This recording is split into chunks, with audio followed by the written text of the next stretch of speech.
Okay. A friend of mine says to me, a fellow, they are my people. Another says, don't you, me, feel that way about the Armenians? Same conversation. I have to think the answer is not a reflexive yes or no, because I have to investigate whether or not they are my people. And if not them, then who? Then to realize that I don't feel that I have a people beyond all people. I mean, I know other people have their peoples. They have their flags and cuisines and languages and rituals and theaters and ways of being. Somebody said long ago, well, Americans don't like to lose. Aha.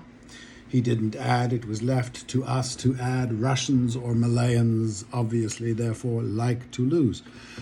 Are the Americans a people? What are their characteristics? Do they invent characteristics, apart from not liking to lose, which I dare say is not as people specific as the fool thought? I thought I allowed myself to realize, more to the point, I have no people. And I have at least four options, four to choose from, peoples that is. So it is a choice to not have a people, or a realization perhaps that I don't feel the need to have a people. Therefore, I don't choose to have a people out of the several I could choose. I do choose, when pushed, after bourbon, to identify as a pre-Christian Celt, casually. Under certain conditions, I can see myself rushing into battle, naked, covered in blue, with long hair and a sword. I can.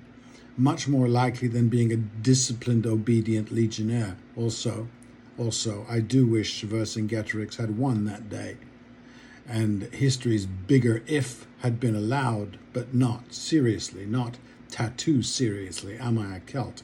It has a music and lore built in, which I love, but then I realize I am then joining a tribe that belongs to one people. That's the claim of tribes, which I don't. Even though it comes free, belonging, if I subscribe. Today, our big definition divide today, our identity crisis gap, the one that we all complain about, is the name of the God we identify as ours, and the books or tablets he is responsible for dictating.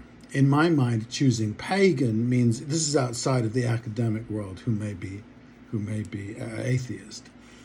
Choosing pagan means choosing, to me, universalism, with different household or local gods I might find I do have, if I sat down and considered it, and know that my neighbor had a separate private set they had chosen too. So groovy. But to the point, I do not identify as a person of a people beyond the white and male, which is inescapable. If this subgroup or people set have a characteristic, I am probably massively uncharacteristic. If white men have stuff to be proud of, I am not proud of those things, mostly because pride plays a very small part in my makeup. Don't worry, I go generally straight to hubris. Yes, you understand that.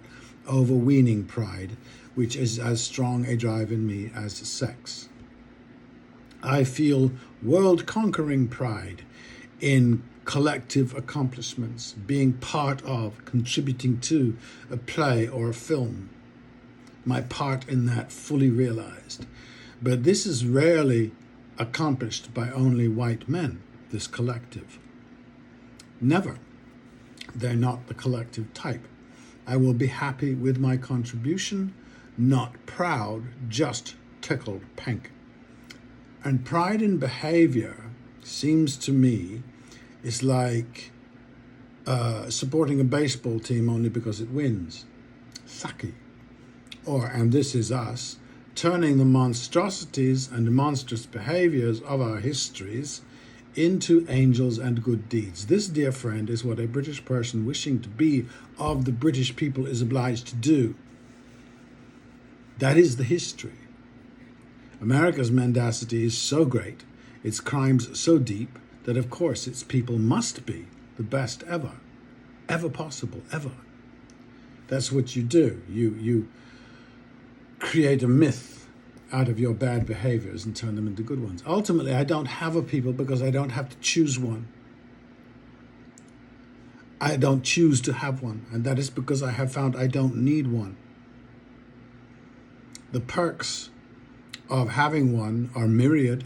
They have been shown me, I'm sure, but I obviously wasn't paying the correct attention, or the ones I could make out revolted me.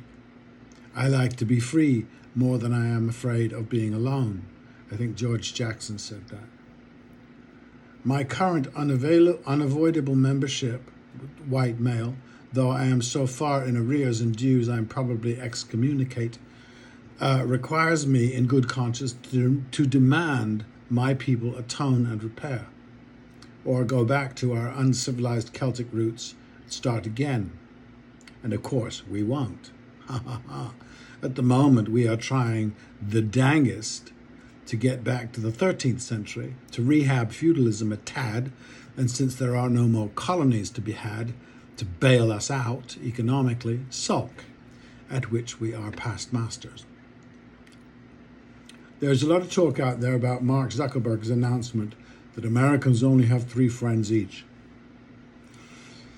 I have so many responses to this, but I have about 30 I'd go to the wall for in my head at the moment. But I'd also ask why one needs more than 3, Mark. Is that what having a friend is? Or a friend network? Mark's need is needy as he. That's for sure. And telling people who listen 3 is too few is great for his bottom line. And once I realized I had no people to identify with, I felt clear, a tad lonely. It was recent, this realization, because I hadn't thought about it for 50 years. Not since I ran away to the circus and circus people became my people, which really is no people at all. I don't think about it because I didn't think about it because it was unimportant to me. To peoples of peoples, it is obviously very important, and I really admire people's people. Lots. The friends who asked me at the top of this screed, Crazy Horse, Jose Marti, Cesar Chavez, people's people. People's people. Quote, I'd rather sit beside the fire and sing the common song, but few of us are found by chance to be where we belong, end quote. I do find a sense of affinity in places, the Highlands of Scotland or the Peloponnesus, but not with the people there now. People that might be mine might be in novels. As I say, on first learning this my outcast state, I felt a sense of loss, and then quite quickly I felt a rush. My people is everyone. My ancestral homeland is Kenya, and all the rest is gravy. The point of this is to acknowledge out front that when encountering other people in these days of strife and death, it's important to know,